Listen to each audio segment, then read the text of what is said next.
Hey guys, it's Ross going on the Space Couch. Today we're going to take a look at another classic airliner from here, and we're going to look at the DC-3. And there is its spread there. Such a distinctive shape.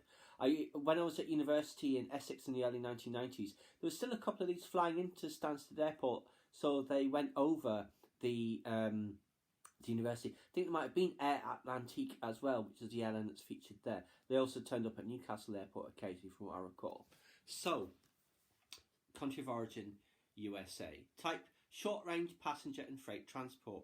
Power plant, 1200 SHP Pratt & Whitney R1830-92 twin Wasp air-cooled radial engines. Performance, typical commercial operation post-war. Maximum speed, 215 miles an hour or 346 clicks. Economical cruise is 165 miles per hour, 266 clicks at 6,000 feet or 1,830 metres. Range with maximum payload 300 miles, 483 kilometres. Range with maximum fuel 1,100 miles or 1,770 kilometres. I thought it was much longer than that they flew much further distances. Guess I was wrong. Accommodation, flight crew of 2. Typical passenger layout provides for 28 to 32 at 4 abreast, up to 38-inch pitch with central aisle. Status, DST, the prototype for the DC-3 series. First launched 17th of December 1935. First service use, American Airlines, 25th of June 1936. Production completed 1946. Sales, total of 10,655 built, including 430 for commercial customers prior to December 1941, which was Pearl Harbor when the US entered the war. 10,197 for military use before and during World War II, and 28 assembled post-war from surplus components as DC-3Ds. About 400 were still in airline service as of the end of 1982, and there's still a handful in service now. I think, like, say, Northern Canada and Alaska, and maybe some of the more remote regions in Africa and South America. So, the notes. The DC-3 established an outstanding reputation in the 5 years before the USA entered World War II as the most efficient and comfortable short-medium-range airliner then available.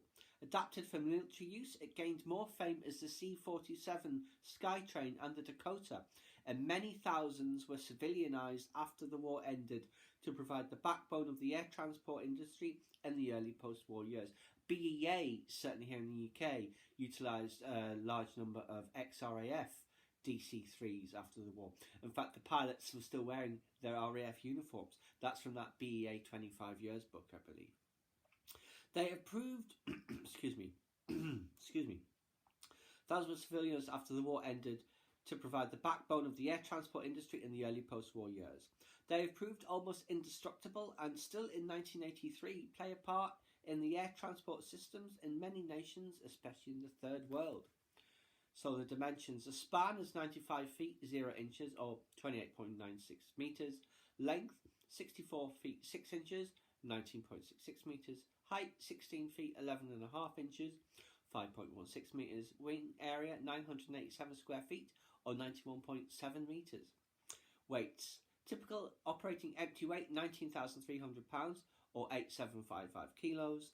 Maximum payload 6,600 pounds to 994 kilos. Maximum fuel 4,820 pounds or 2186 kilos. Maximum takeoff 28,000 pounds or 12,700 kilos, and the max landing 26,900 pounds or 12,202 kilos. And I believe that was probably exceeded a few times during the Berlin airlift, with some planes being very heavily overloaded unintentionally. But there you go, it's a very attractive livery for Air Atlantique on their DC-3s. So there you go, guys, one of the forerunners or one of the greats of civil aviation, the Douglas DC-3. I hope you guys enjoyed. Please subscribe to my channel if you enjoyed this content. Leave me a comment suggestion for what upcoming topic you'd like to see discussed, or like the video.